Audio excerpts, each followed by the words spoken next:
tallest and most distinctive lighthouse, has stood as a landmark and guardian over Tybee Island and the Savannah River for over 220 years.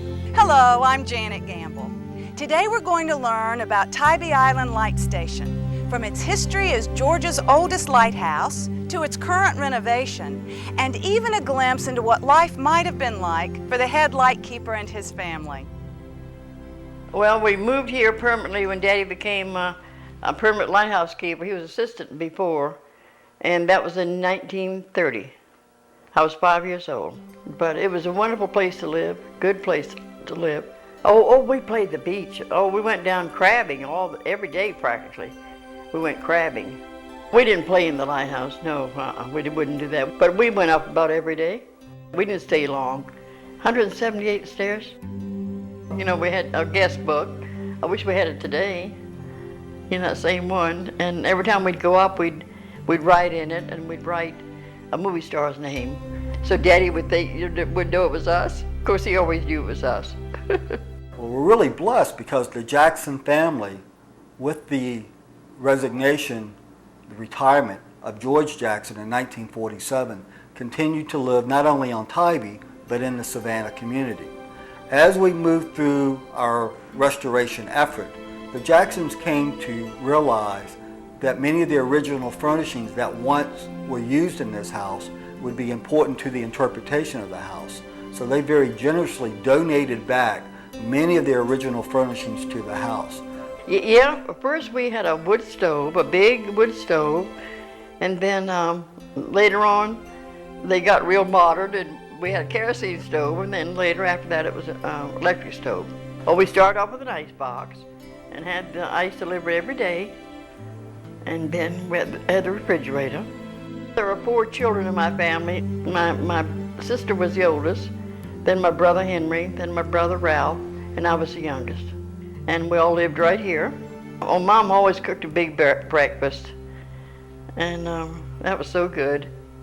And you smell that breakfast cooking, you know, glad to come downstairs, you know, to have your breakfast. And the Army shot the gun off every evening at 5 o'clock and, you know, lowered the flag. So when we heard that gun go off, we knew it was time to be home. While life at the Tybee Lightstation was good, it couldn't have been easy for a family of 6 living in this little cottage. And the Tybee Lighthouse itself, well, it got off to a somewhat rocky start. There have been a total of 4 different lighthouses on Tybee Island. The earliest dated back to 1736, built right on the beach. It fell victim to storm surge and erosion. And unfortunately, the very next lighthouse, built in 1741, was built approximately at the exact same location. So it too fell victim to storm surge and erosion. It was only till they constructed the 3rd Tybee Light, well out of harm's way, that a sense of permanence existed for the continuation of the Tybee Light. So this light was built in 1773. The light existed not as a lighthouse, but as a day mark, a landmark, from 1773 until 1790. The Tybee Lighthouse has had several different day marks throughout the years. These patterns distinguish it from other lighthouses on the East Coast. The current day mark adorned the lighthouse from 1916 to 1965.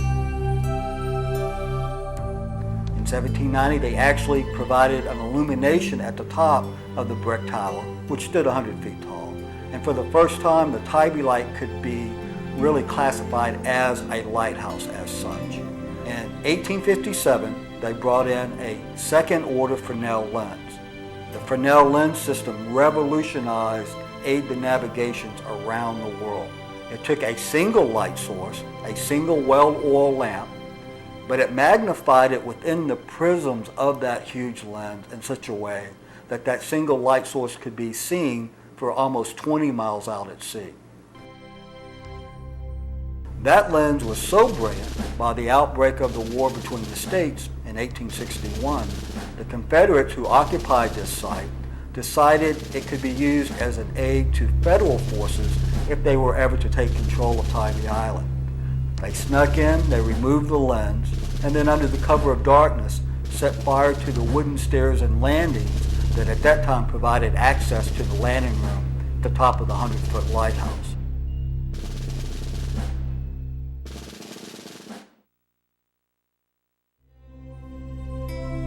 not until 1867, that the U.S. government came back and modified the old ruins of the Tybee Light. They took the lowest 60 feet of that brick lighthouse that dated back to 1773. They added 94 feet to it and made it 154 feet tall. And on top of that lighthouse, they put a first order Fresnel lens, which was even a larger version of the second order lens. By this time, the Tybee Lighthouse was becoming quite modern, 154 feet tall with a first order Fresnel lens that could be seen for many miles out at sea. However, it took a lot of work to keep that light shining.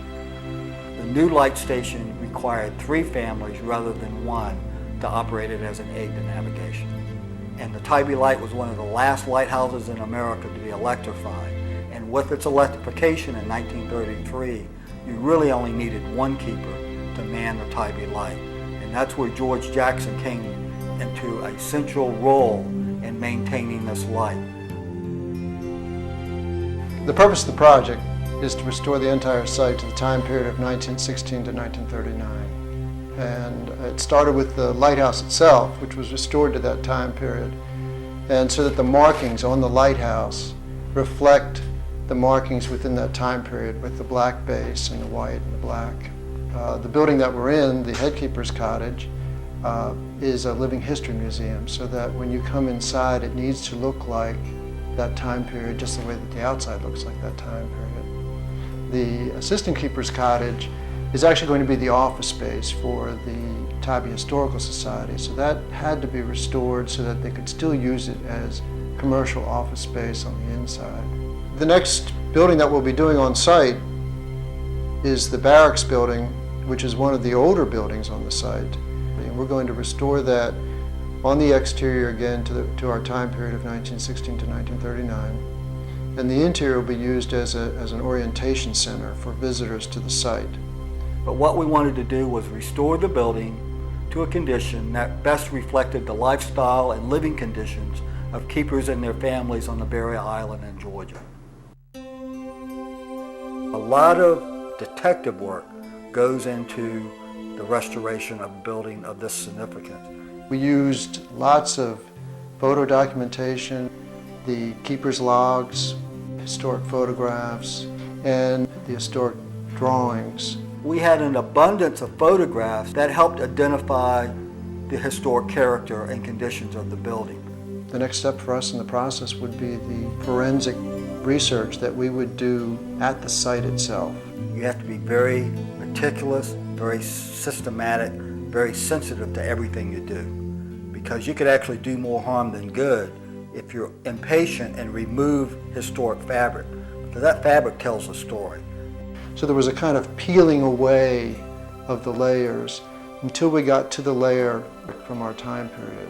The Tybee Lighthouse has served well over the years, not just for Tybee Island and Savannah, but for the entire country as well. The primary role of the Tybee Light, as every lighthouse, was to give adequate warning of the hazardous conditions and save as many lives as possible. We've provided a significant role throughout American history, both in a maritime and a military sense. We've also been here as far back as the Revolutionary War, providing observation points for both British and U.S. forces during the Revolutionary War, as well as the War of 1812, the war between the states, the Spanish-American War, World War I and World War II. So our role both in a maritime and a military sense has been significant. Technology, such as computers and GPS systems, many of the lighthouses at other sites were no longer needed.